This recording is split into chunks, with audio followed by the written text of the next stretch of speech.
David's brought a Logic session of one of his new tracks that's unreleased right now. And we're just going to start going through it, the anatomy of it. It's very simple, very internal. Let's start first on like the drums, because I'm sure everyone's very interested on the foundation of like how the drums start. And like, is there any specific like go-to kick drum sounds you get? Is it sound design that you already made, or is it some loop stuff or variation? Okay, so everybody has different techniques to work. I think when it comes to drums, we should never be ashamed of sampling drums that we like. I always have like a low kick and a high kick. The low kick is for obviously the bass feeling, and the high kick, you just EQ a kick that has a lot of attack. If you want to do like normal level production, what I would suggest is at the beginning at least use always the same kick. When you have a kick bass that works, I would say stick to it, you know, for the first years. Because it keeps consistency throughout all your tracks then. Yeah, so I say, so if you want to do like normal level, you have that kick. If you want to do like next level production, you keep always the same high kick, which is like the attack of the kick, and you can tune the low kick in the key of the track. For example, if the kick would be a little too long and would mess up with the bass, if it's the same key, at least it's not gonna mess all the information. If you're gonna use a certain groove on your synths or your bass, it should be the same groove everywhere.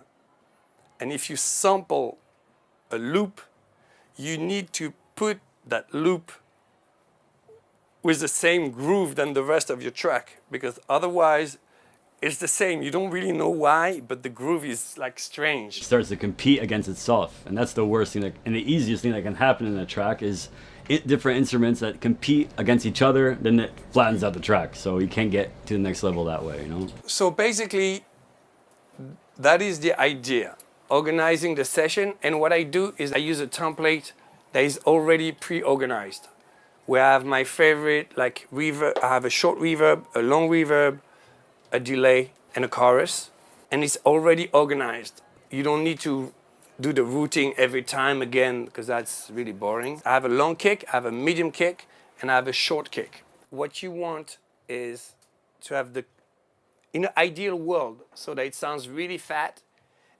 the tail of the kick should finish when the bass is starting.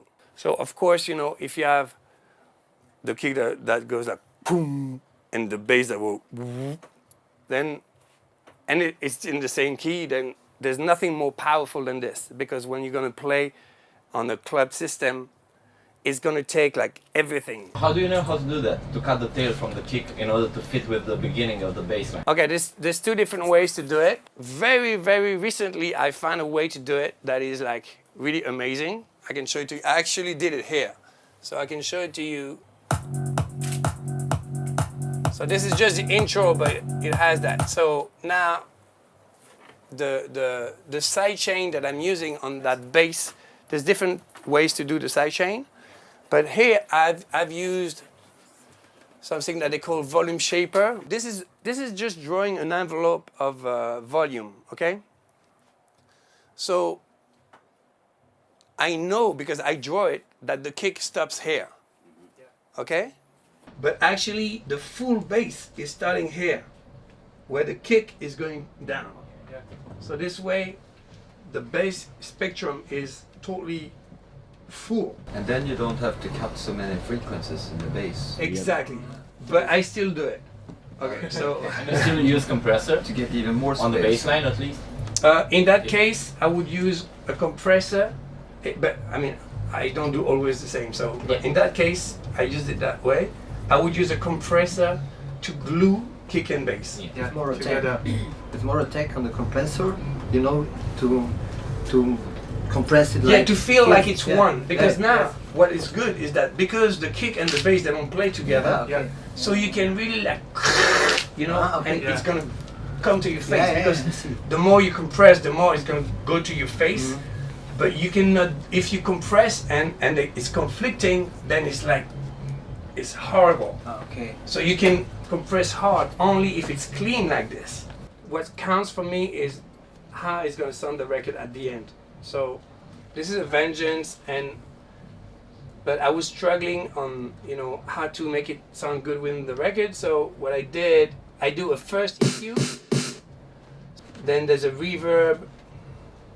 Okay, so this is also something, depending on what you want to do is the reverb, but sometimes it's cool to put a reverb first and the compressor with the sidechain after, because it will, what's going to happen compared to if you send it to the bass here, is the reverb is going to give life, because when the sidechain is opening, the reverb is going to like this, and it's going to give a lot of swell, of groove to the record. And then I'm like, it's still not sounding good. I'm putting another EQ, boosting the 10. But it have to be always sidechain. Everything has to be sidechain. Sidechain. Oh. Everything. Yeah. For me. Yeah, for me too. Some because people it doesn't work. Yeah. Everything, breathe. more or less. Yeah. But I would advise to sidechain everything. Yeah. One little trick. You don't need to sidechain with the kick that you're using. Everybody's using the kick as a sidechain, but if you listen to my records or Afrojack or Nicky Romero or Swedish House Mafia, you're like, how is it possible that sidechain is so fast? Unless you want to do Call on Me, which is really like this, but that's on purpose. So he did it because he wanted to sound like this. But sometimes when you play the synths, you don't want to have that pumping feeling.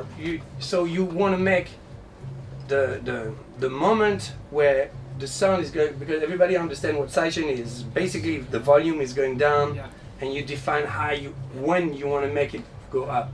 So it's how deep you want to go down, and how long it's going to take to come back up. What I suggest in the music of today, not in the music of like 7 years ago, 5 years ago, but in the music of today, is to do a very short sidechain. And to do this, instead of using your kick that has a tail, maybe use something that is shorter. And that's the trick, is you can use different triggers. So you can use, if you listen to Epic, I don't know if you know Epic.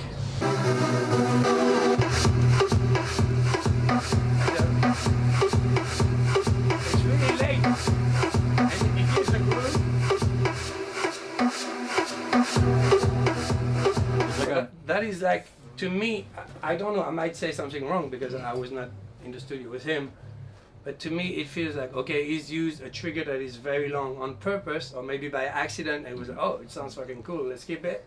So you can use different triggers also depending on what you want to achieve. You can have a very fast trigger, but you can also just push that attack back to make it really slow. Let me give you a trick, my friend. So, okay, who says that the trigger needs to be on the 1? You can put a delay, like you can put the trigger a little bit before. Yeah. Because no one is telling you that the trigger has to be on the 1. So if you do this, it gives you even a faster attack. Honestly, like we can spend days talking about sidechain. No, really, it's really it's an art form, difficult. definitely. This record, for example, Epic, it's picking. It's like totally in the red. This record goes against everything that a trained sound engineer like him will tell you, but it sounds really incredible. Why? Because again, there's almost no elements. So, and there's so much space. So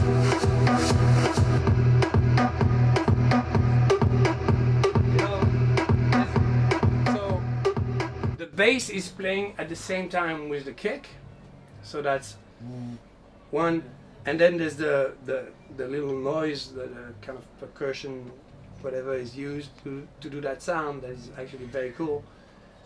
And there's a huge reverb on it.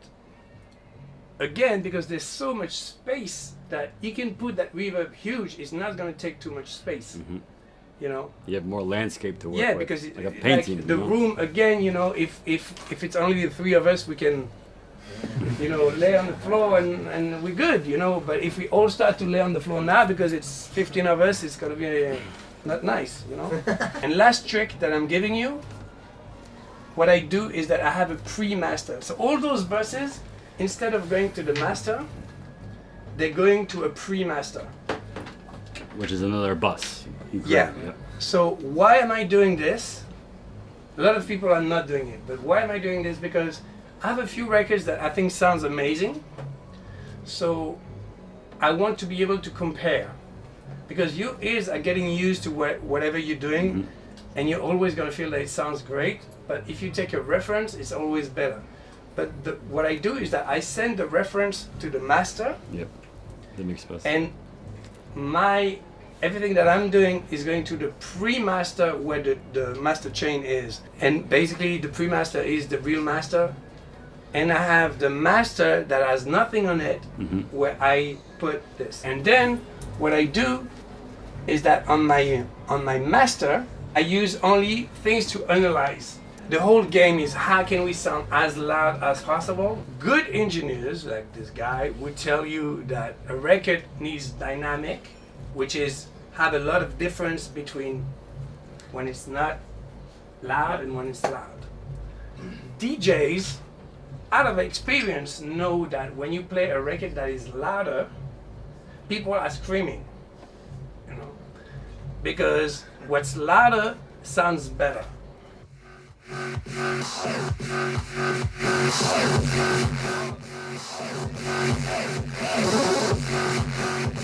So obviously this is loud, but it sounds like shit. Yeah. So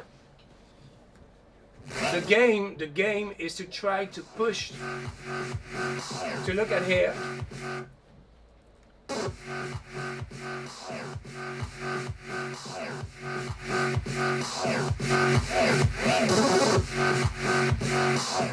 So I did it before and I pushed it to plus 6 dB, which is huge, but it still sounds good.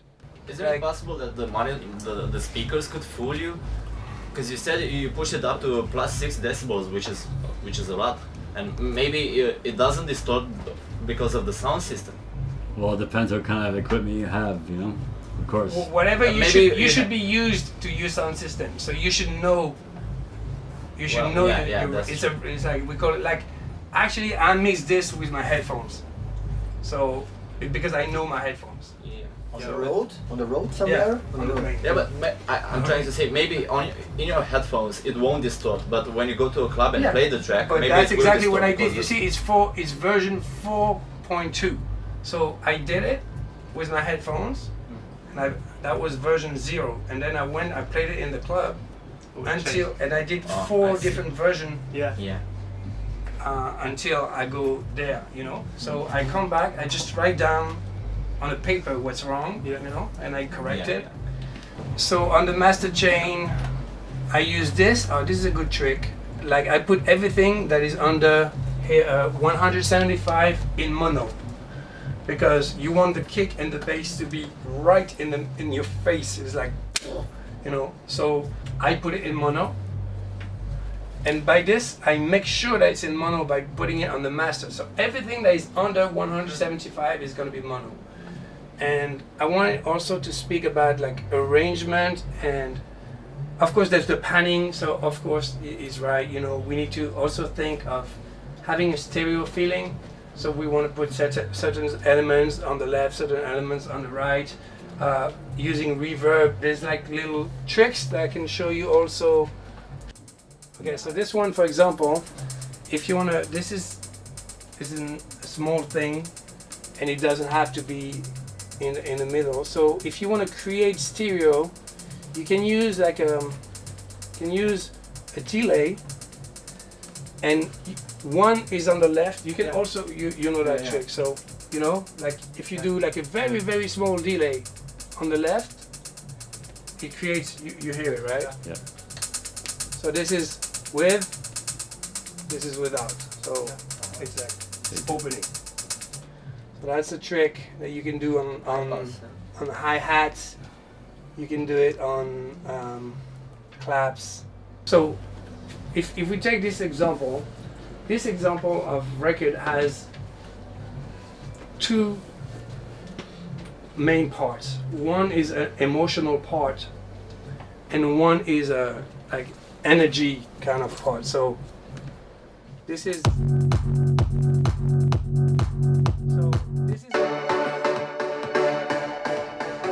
this is emotional.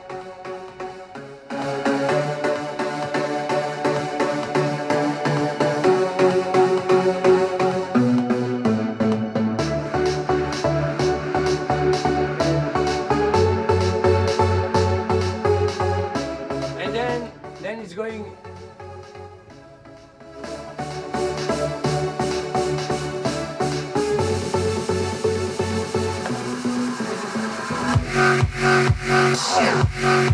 Why one is emotional and one is like the energy? One has melody and the other one is straight. So the challenge of the music is that melody brings emotion but doesn't make you dance. If you want to have a record that is big, that people can remember, they have to be able to sing something, to remember something.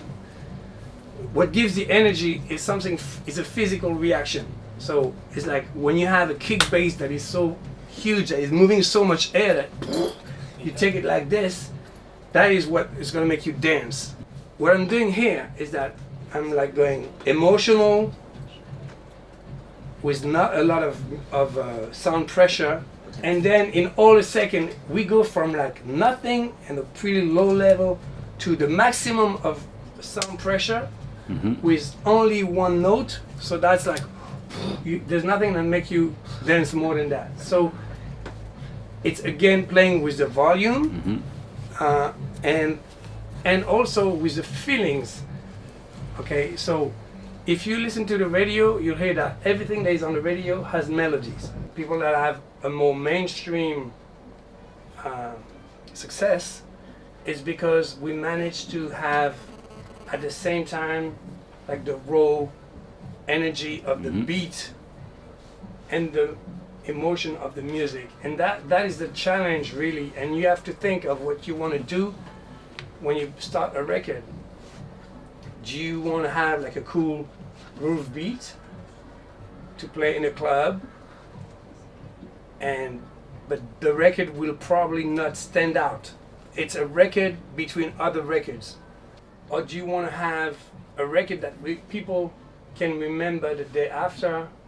And that comes with the music. Yeah, and also that's my opinion, but and which audience that you're trying to satisfy the most. If it's more of a DJ element crowd, or you want the DJs to be picking this one up on Beatport, obviously that's not the typical fan base that hears it on the radio that only knows about melody and big choruses, you know. So it's all about what's your intent and where you want to take that track.